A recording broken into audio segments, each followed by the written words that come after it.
Welcome back, everybody. It's another episode. I think I gotta question him. This man is tired.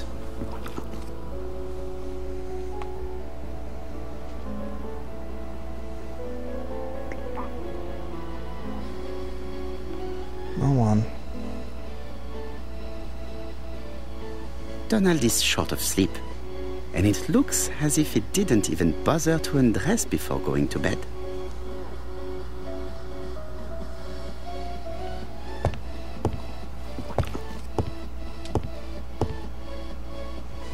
Question him. Mr. Poirot, I don't know why I'm here.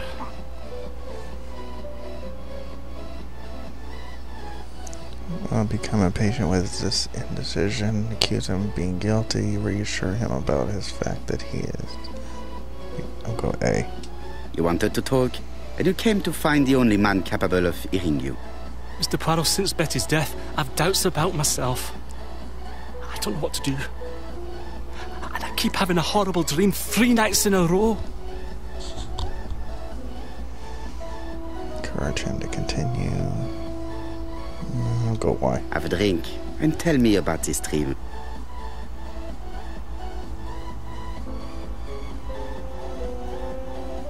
It's always the same. I'm on the beach with Betty. I grab her around the throat, and I squeeze, and squeeze until she's dead. Her head falls back, and I see that it's no longer Betty. It's Megan's face. Have you seen Megan Barnard recently? Yes, our grief has brought us together. I never really knew her before. She's really quite a remarkable girl. But I would never tell her about my dream. Why not? Is it her you are attacking in your dream? No, it's Betty. And once Betty is dead, it's Megan's face that appears in its place. Very interesting. Let us now try and get our brain cells to work.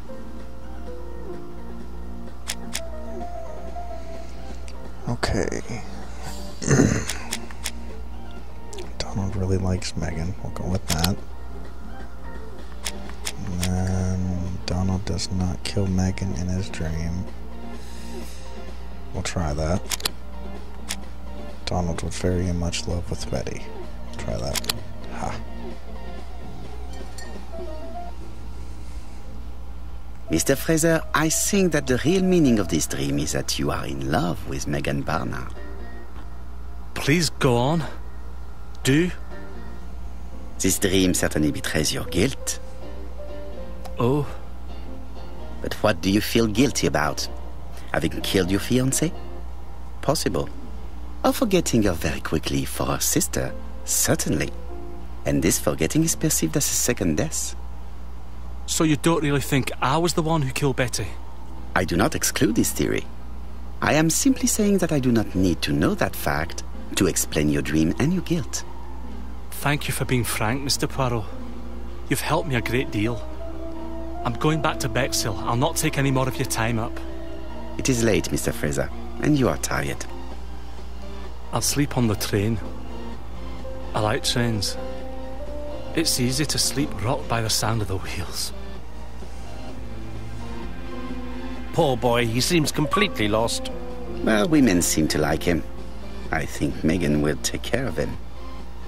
Oh, I remember. Did you order the product I needed? Yes, we'll be receiving it tomorrow.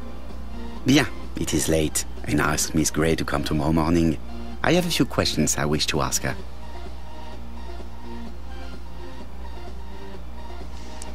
Alright, get her in here. Ask her some interesting questions about the stuff we found in the cupboards. Mademoiselle, I asked you here in order to answer a very important question. Reminds her that she is not to see anybody on the day of the... Accuse her of being the killer's accomplice. Accuse her of having lied. We're gonna go why. You lied to us, and I demand to know why. But what are you talking about? Yet, Lady Clark maintained that she saw you talking to a stranger on the front doorstep. Really? She must have been mistaken. Oh, I remember now. I'd forgotten all about it, but it wasn't important. It was just a salesman. One of those traders who sell stockings from door to door. Can you describe him to me? Medium size, glasses, dark suit, and a felt hat. Not the sort of man you notice. Completely harmless. That's why I forgot all about him. Nothing else? He was very hesitant and shy. Usually door-to-door salesmen are very confident, but he wasn't. Indicate that she lied about leaving Churston. Point out that her departure is suspicious. Ask whether she resigned of her own free will. Okay, we'll go A. I don't know. Mademoiselle, the circumstances of your departure do not appear very clear. Mr. Poirot, your questions are offensive. I don't wish to lie. Lady Clark did not appreciate my presence. And Franklin cannot go against the wishes of a sick lady. He is a good man, and he worries a great deal about his sister-in-law. I noticed that you left some personal belongings behind at Churston.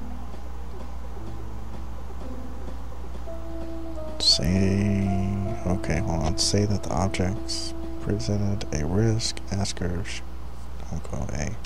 It was too risky for you to keep these objects, am I correct? Risky? What was the risk? Say that Lady Clark would have accused her of theft. Say that the curse of the dragon is on her. We'll go with X. It would have been really risky keeping the murder weapon on you. The Chinese dagger. It would have broken with the first blow.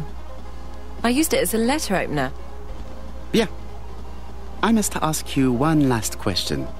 Please reply frankly with either yes or no. If Lady Clark had died, would you have agreed to marry Sir Carmichael if he'd asked you? How dare you ask such a question? Sir Carmichael treated me just like his daughter. And all that I ever felt him was affection and gratitude, nothing else. Thank you, mademoiselle. I will not keep you any longer.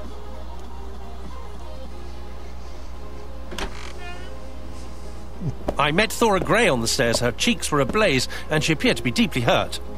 Poirot, have you offended the poor girl again? Do you have good reasons for accusing her? I accused her of nothing, Hastings. I simply asked her an important question she did not answer. Let us see if we can answer it for her. Let us now try and get our brain cells to work. Okay. Thora is not fascinated by a relationship. Sorry. Sir Michael had offered Thora a brooch. Yes.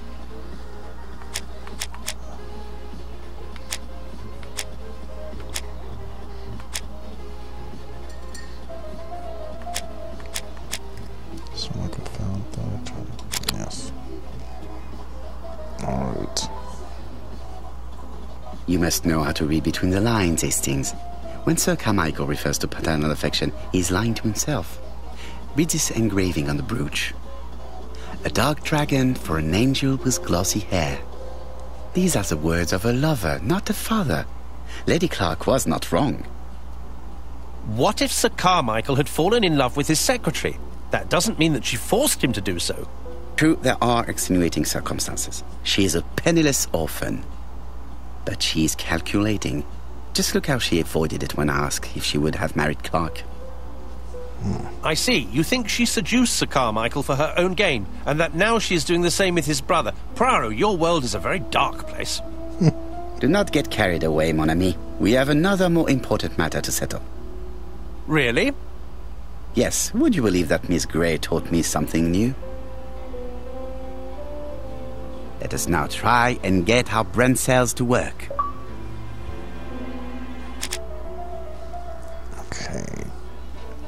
there another common point between the murders? Jeez. There's a lot of these to pick from. Betty's similar daughters never got to wear the gift of August Doxes.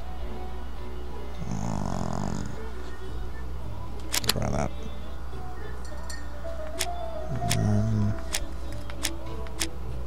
Search your personal fixed stock box. An account book.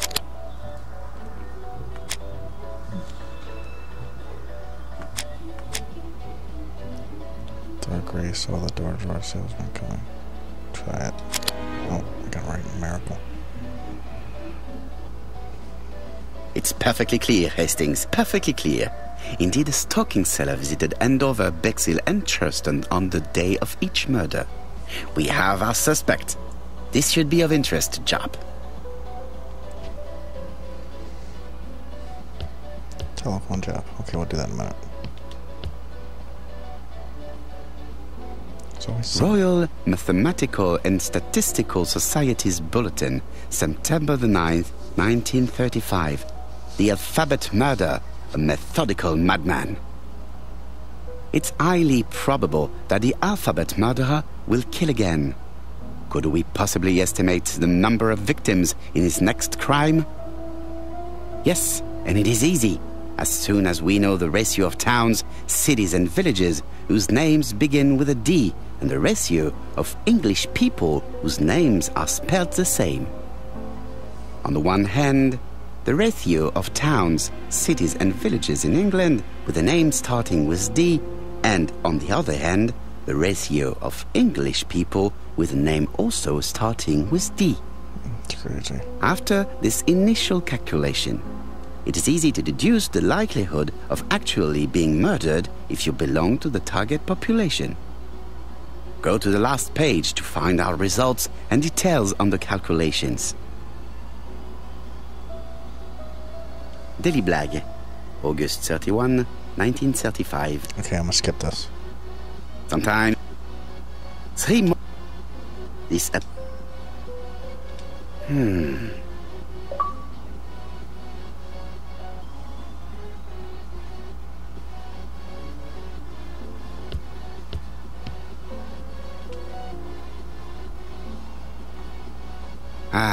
some cool hair.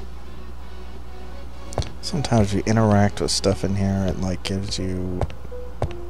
It says you've never interacted with it before. I try to interact with all the stuff that's in here. Of course, there's 2 books here.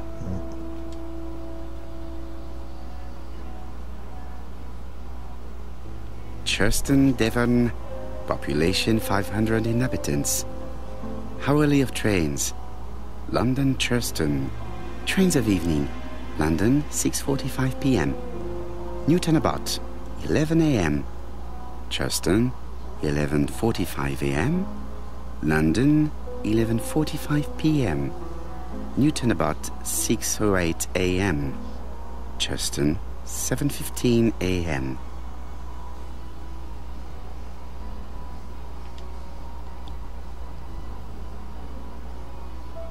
Hastings' photo album. He is very proud of his bag.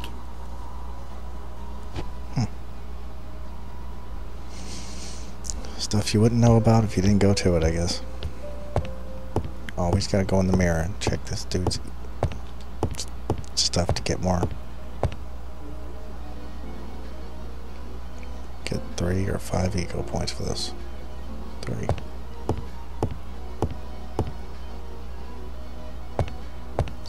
This first. I lock my revolver in this drawer.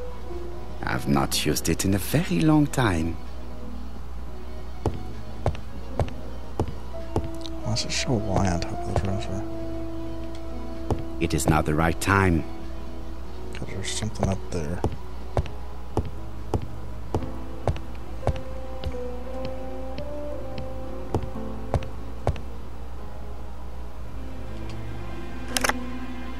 Chief Inspector, we are looking for a stocking salesman.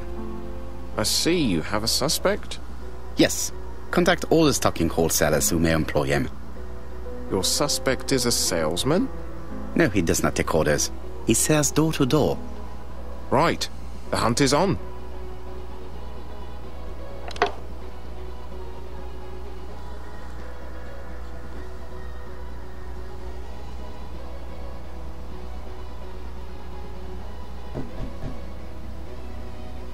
Assuming this is him.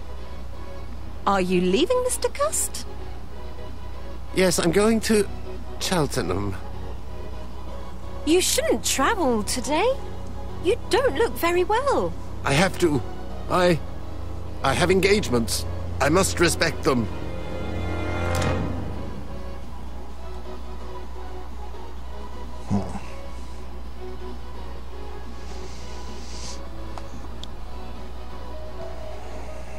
Find him again. Can you get the post, Hastings? And why don't you go and get it yourself? Très bien.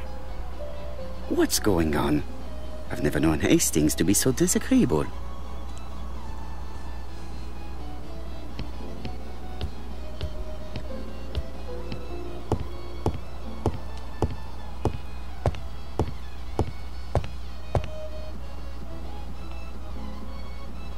Poor Mr. Poirot. I'm quite sorry for you. If at first you don't succeed, try again. We've a long way to go still. Tipperary? No, that comes later. Letter T. The next little incident will take place in Doncaster on September 11th. So long. ABC. I should compare this letter with the one on my desk which I received earlier to see if it does indeed come from the same person. Alright, let's do that.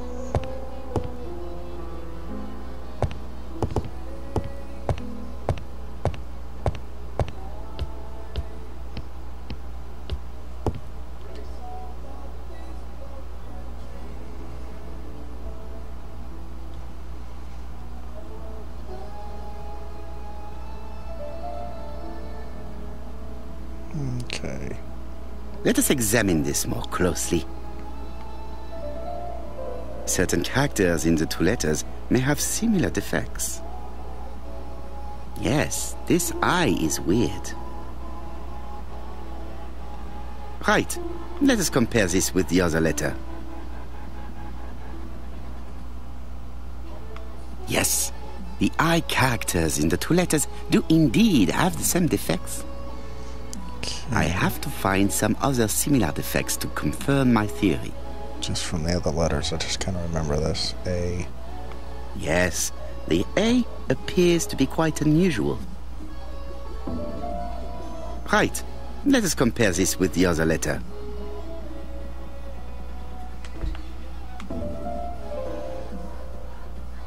That's right. The A characters in the two letters do indeed have the same defects. I have to find some other similar defects to confirm my theory. The W is not printed properly. Right, let us compare this with the other letter.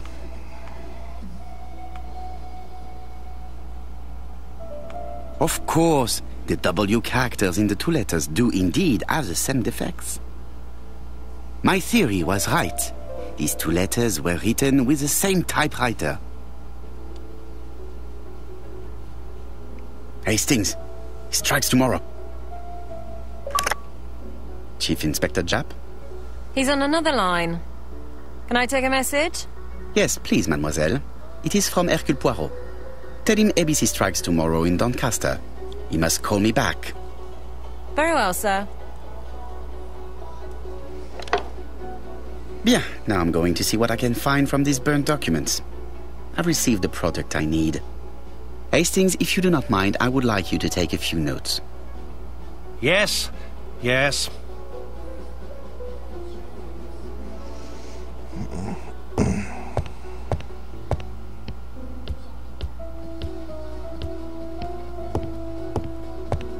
So, how are you getting on? I'm ready to take notes.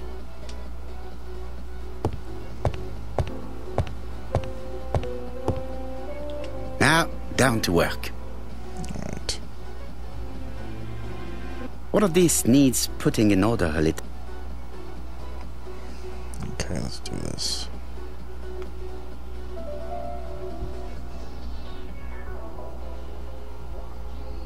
What do you think about this? This page will be reconstructed in a flash.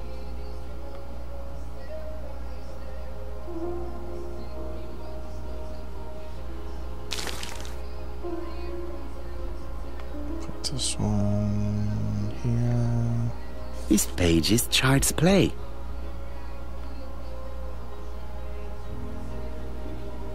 I think that this is right.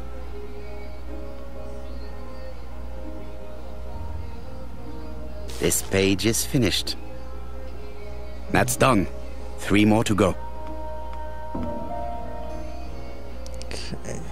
And this one looks like it's going to be a little bit fun.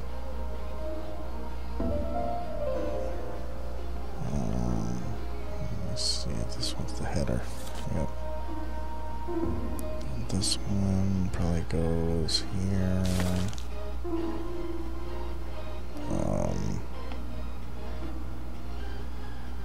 This one. This piece should be placed here.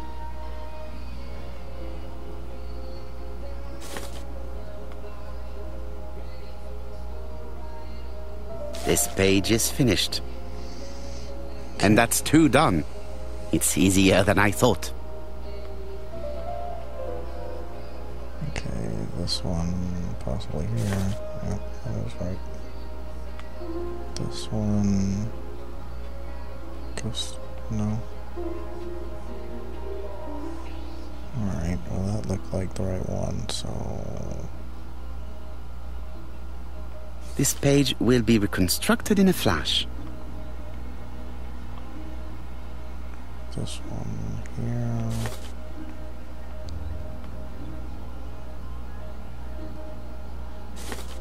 There. This page is finished. Right. Only 1 more. Keep going.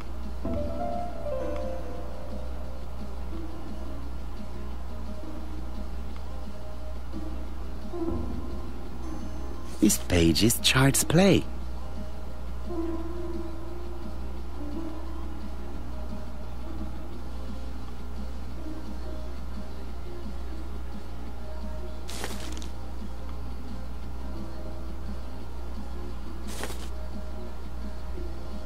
What are you thinking?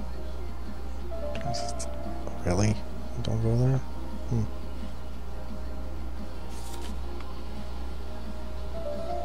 This page is finished. All the pages are reconstructed.